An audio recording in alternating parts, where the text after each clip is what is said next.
Nombreux sont ceux qui cherchent une activité passion, celle qui redonne de l'énergie, celle qui donne envie de se réveiller le matin.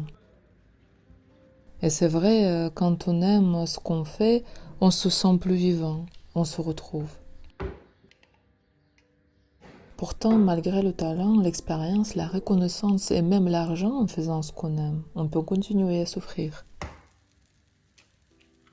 Et on peut aussi ne rien avoir de tout ça et rester en équilibre, ressentir de la joie juste en préparant ce repas. Je crois que l'avantage est chez ceux qui savent garder une stabilité intérieure, chez ceux qui savent puiser dans la vie de l'inspiration simple au quotidien, sans grande vocation affichée. Au fond, ce n'est pas l'activité qui compte le plus, c'est la personne qui la vit, avec sa solidité, ses habitudes, ses fragilités. J'ai accompagné une femme qui venait de prendre à la retraite. Elle a fait une dépression à cause de cette sensation d'absence de sens. Elle cherchait une vocation, une activité de cœur, quelque chose qui lui rendait le goût de vivre. Mais au final, l'appui n'est pas venu de cette activité.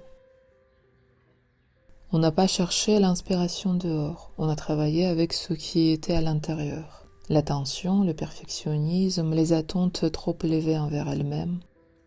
Et aussi avec des choses en elle qui restaient comme mal digérées, un vécu qui n'avait pas été complètement traversé. Et petit à petit, elle s'est autorisée à être, sans objectif particulier, sans vocation à traverser. Elle s'est permis de s'écouter, de se faire confiance et de retrouver des petites inspirations dans le quotidien, dans une marche, dans le mouvement, dans une conversation. Et tout ça est devenu une partie de son activité de cœur, la vie tout simplement. Une activité que l'on aime est inspirante, ça donne de l'élan, c'est quelque chose de vrai. Mais si on attend qu'elle nous sauve, cela crée une dépendance. Cette illusion que la vraie vie commence plus tard. Et que maintenant ce n'est pas tout à fait ça, ce n'est pas tout à fait toi, comme si tout ce qui se passe restait un brouillon. Tu marches dans la rue, tu regardes autour de toi, tu vois la beauté, mais à l'intérieur quelque chose chuchote. Ce n'est pas encore ça, plus tard ce sera mieux. Comme si tu n'étais pas encore prêt de vivre pour de vrai. Quand on garde à l'intérieur de l'autocritique, du contrôle, de l'anxiété, l'activité qu'on aime ne sauve pas. Le mental finit par tout dévaluer. Dans cet état d'esprit, la vie telle qu'elle est ne paraît pas réelle. Et pourtant, la vraie vie est là. Cette rue, cette air, ces maisons. La plupart du temps, dans la vraie vie, il ne se passe rien d'extraordinaire. Même si tu n'as pas trouvé ta mission, même si on ne t'a pas reconnu, même si les autres ont l'air autour de toi d'être déjà réalisés. Et toi, tu marches, tu regardes la maison, tu respires. Si tu peux simplement être avec ça, dans un calme qui ne dépend pas des circonstances, des preuves, des performances, alors tu n'as même pas besoin d'une grande activité pour être heureux. Dans ma pratique, je rencontre beaucoup de personnes qui ont déjà un talent réalisé, de la reconnaissance, une forme de liberté matérielle. Et pourtant, elles souffrent encore. À cause de l'autocritique, du doute, de cette sensation de ne pas maintenant, de pas assez, pas comme il faut. Parce que la personne avec ses habitudes, ses réflexes et ses fragilités n'a pas disparu. La santé psychologique n'arrive pas après le succès. Elle rend le succès durable. Elle enlève cette dépendance à l'image, à la place qu'on occupe, au regard des autres. Elle donne un appui à l'intérieur. Sans cet appui, aucune activité ne sauve.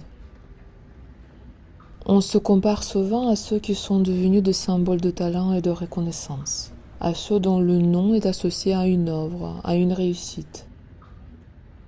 Ils ont peint des tableaux qu'on reconnaît tout de suite, ils ont créé de la musique, des entreprises immenses, des formes qui ont marqué une époque.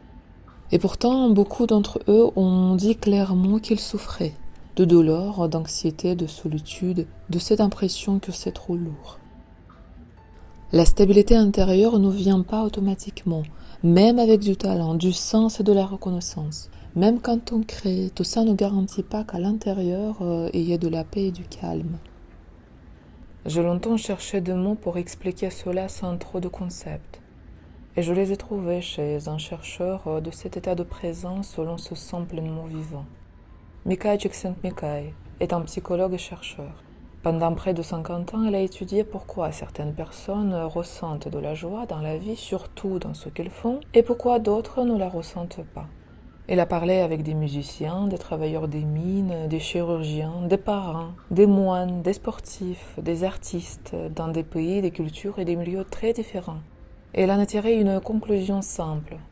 L'activité en elle-même ne rend pas heureux. Le sens n'est pas seulement dans un métier ou dans une occupation. Il est dans la façon dont la conscience est organisée, dans la capacité à diriger son attention, à être vraiment présent, à voir la valeur de ce qui se passe, à prendre soin du processus, à se soutenir de l'intérieur, sans dépendre de la reconnaissance, du résultat ou de l'utilité pour les autres. C'est un vrai savoir-faire de ne pas attendre la vie, mais la vivre.